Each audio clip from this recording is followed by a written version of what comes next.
मारबो फाइटे फाइटे देखली है विकास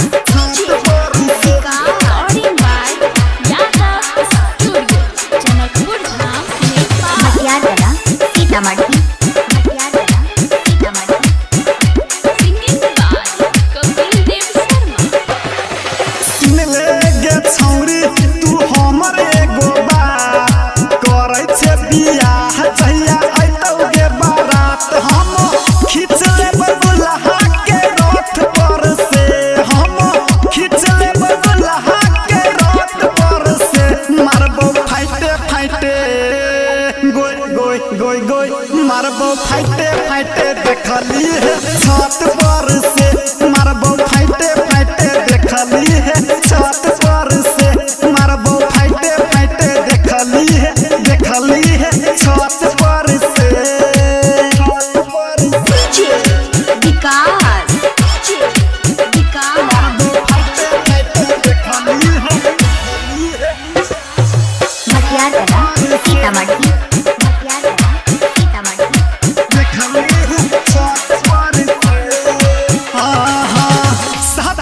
के प्यार हमर भूल गेले जान गे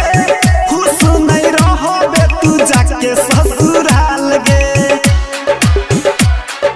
जाके ससुराल 7 साल के प्यार हमर भूल गेले जान गे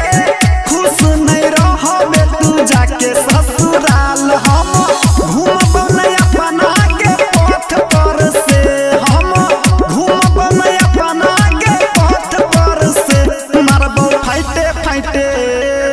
गोय गोय गोय गोय मारबो फाइटे फाइटे देखली है छत पर से मारबो फाइटे फाइटे देखली है छत पर से मारबो फाइटे फाइटे देखली है छत पर से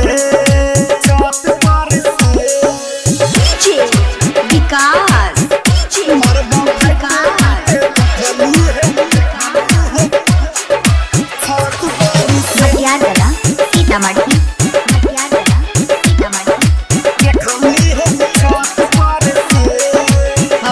रहबे तैयार तू तो कह के सिंगार गे सबटा मेकअप तोहर कई देबौ बेकार गे रहबे तैयार तू तो कह के सिंगार गे सबटा मेकअप तोहर कई देबौ बेकार बात कहौगे कपिल पथ पर से सच कहै छौ बबलू गे तथ पर से मारबो फाइटे फाइटे